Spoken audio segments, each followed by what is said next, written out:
Hello, നമ്മുടെ പുതിയൊരു വീഡിയോയിലേക്ക് എല്ലാവർക്കും സ്വാഗതം.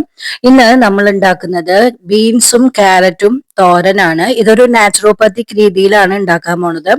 ഇപ്പൊ മുതല് ഞാൻ എല്ലാ വെജിറ്റബിൾസും നല്ലപോലെ കുനുകുനെ അരിഞ്ഞിട്ട് ആവിയിൽ വേവിച്ചിട്ടാണ് തോരൻ ഉണ്ടാക്കാറുള്ളത്. അപ്പോ അതിന്റെ ഒരു ടേസ്റ്റ് വ്യത്യാസം നമുക്ക് ഫീൽ ചെയ്യുന്നുണ്ട് കേട്ടോ. അപ്പൊ അത് നിങ്ങളും ആവിയിൽ വേവിച്ചിട്ട് നിങ്ങൾ ചെയ്ത് നോക്കി നോക്ക്, വ്യത്യാസം അറിയാം. അപ്പൊ സാധാരണ രീതിയിൽ ഞാൻ അതൊന്ന് മഞ്ഞപ്പൊടിയുടെ ഒരു വെള്ളത്തിലേക്ക് ഇട്ട് വെക്കാറുണ്ട്. ആ വെള്ളം ഊറ്റിയെടുത്തതാണ് ഈ ഒരു വെജിറ്റബിൾസ് എല്ലാം അരിഞ്ഞ് കട്ട് ചെയ്തിട്ടുള്ളത്. അതിലേക്ക് മഞ്ഞപ്പൊടി ഇട്ട് കൊടുക്കുക, ഒരു നുള്ളു ഉപ്പ് കൊടുക്കുക. അത് ആ ഉപ്പിട്ട വീഡിയോ ഇതിൽ മിസ്സായിട്ടുണ്ട് കേട്ടോ. അപ്പൊ ഒരു നുള്ളു ഉപ്പ് പൊടിയും കൂടി ഇട്ട് കൊടുത്തിട്ട് നല്ലതുപോലെ കൈകൊണ്ട് നല്ലപോലെ മിക്സ് ചെയ്ത് വെക്കാം. സ്പൂൺ കൊണ്ട് വേണമെങ്കിൽ നിങ്ങൾക്ക് അങ്ങനെ മിക്സ് ചെയ്യാം. ഇപ്പൊ നമ്മൾ നോർമലി വീട്ടില് സ്പൂണും അങ്ങനെയൊന്നല്ല ചെയ്യാറുള്ളത്, ഞാൻ കൈകൊണ്ട് തന്നെയാണ് നല്ലപോലെ മിക്സ് ചെയ്യും. അപ്പൊ നമ്മൾ ആവിയിൽ അത് വേവിക്കുന്ന സമയത്ത് അതിൽ ആ ഒരു മഞ്ഞപ്പൊടിയും ഉപ്പുപൊടിയും ഉണ്ടായിരിക്കും വേവണ സമയത്ത് തന്നെ. അപ്പോൾ ഞാൻ ഒരു സ്റ്റീമറിലേക്കാണ് വെക്കണത്. നിങ്ങൾക്ക് എങ്ങനെയാണ് വേവിക്കാൻ പറ്റുന്ന അങ്ങനത്തെ പാത്രങ്ങൾ ഉണ്ടെന്ന് വെച്ചിട്ടുണ്ടെങ്കിൽ അതിൽ ചെയ്യാം കേട്ടോ. അപ്പൊ ഞാൻ സ്റ്റീമറിൽ വെച്ചു, നല്ലതുപോലെ ഇനി അത് ആവി കയറ്റുകയാണ്.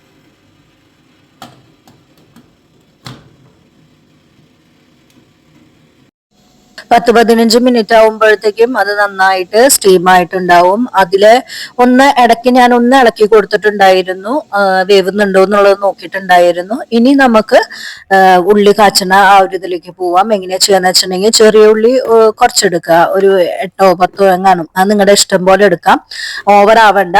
അതേപോലെ തന്നെ കുറച്ച് കാന്താരി മുളകാണ് ഞാൻ എടുക്കണം. പച്ചമുളകിനേക്കാൾ എപ്പോഴും തോരൻ ഉണ്ടാക്കുമ്പോഴൊക്കെ ഈ കാന്താരി മുളകിന് ഒരു പ്രത്യേക സ്വാദാണ്. കുറച്ച് കറിവേപ്പില ഇട്ട് കൊടുത്തു, നല്ല പോലെ ബ്ലെൻഡ് ചെയ്യാം. അത് നമുക്ക് ചില ആൾക്കാർക്ക് അത് കടിക്കാൻ കിട്ടുന്ന ഇഷ്ടമുണ്ടാവും. എനിക്ക് അത് അങ്ങനെ ഇഷ്ടമില്ലാത്തത് കൊണ്ട് നല്ല പോലെ ബ്ലെൻഡ് ചെയ്തെടുക്കുക.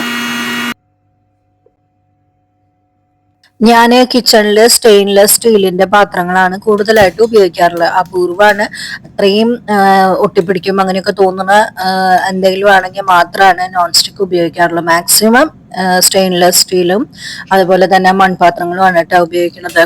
1 ടീസ്പൂണ് വെളിച്ചെണ്ണ ഒഴിച്ചു കൊടുക്കുക. ഇവിടെ ഇപ്പം നല്ല തണുപ്പൊക്കെ ഉള്ള സമയത്ത് ഉണ്ടാക്കിയത് കാരണമാണ് ആ വെളിച്ചെണ്ണ ഒന്ന് ഉരുകേണ്ട ഒരു സമയം വരുന്നത്.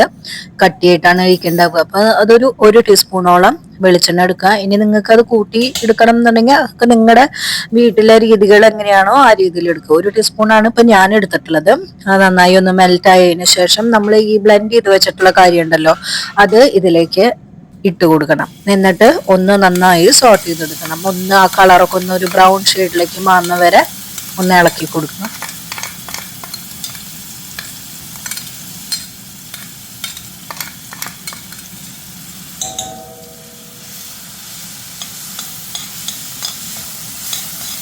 ഇതൊന്ന് മൂത്ത് വരാൻ വേണ്ടിയിട്ട് നിങ്ങൾക്ക് ആവശ്യമുള്ള അത്ര ഉപ്പിട്ട് കൊടുക്കാം. ഞാനിപ്പോൾ 1 ടീസ്പൂൺ ഉപ്പാണ് ഇട്ട് കൊടുത്തിട്ടുള്ളത്. ബാക്കി നമുക്ക് വേവിച്ച് വെച്ചിട്ടുള്ള ബീൻസിലൊക്കെ നോക്കിയിട്ട് വേണം ഉപ്പിട്ട് കൊടുക്കാൻ വേണ്ടിയിട്ട്. മഞ്ഞപ്പൊടി ഇട്ട് കൊടുക്കാം. ഒപ്പം ഒരു 1/4 ടീസ്പൂണോളം മഞ്ഞപ്പൊടി ഇട്ട് കൊടുക്കുക.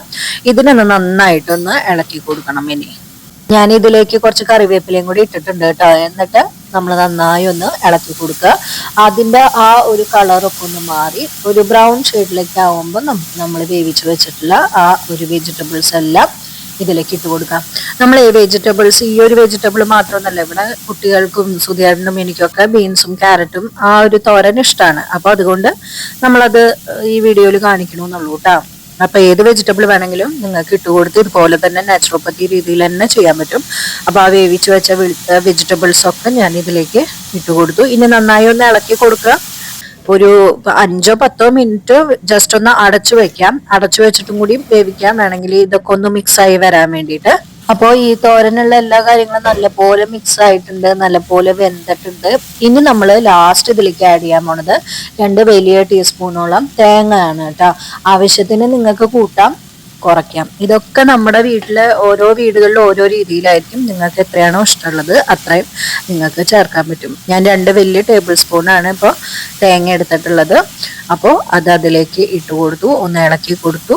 ഇതോട് കൂടിയിട്ട് നമ്മുടെ പരിപാടി കഴിഞ്ഞു. വളരെ ടേസ്റ്റിയാണ് കേട്ടോ. ചെയ്ത് നോക്കിക്കഴിഞ്ഞാൽ നമുക്ക് എരിവില്ല, അങ്ങനെ യാതൊരു പ്രശ്നം വരില്ല. കാരണം വെച്ചാൽ കാന്താരി മുളക് ഇട്ടത് കൊണ്ട് നമ്മുടെ ഹെൽത്തിനും നല്ലതാണ്.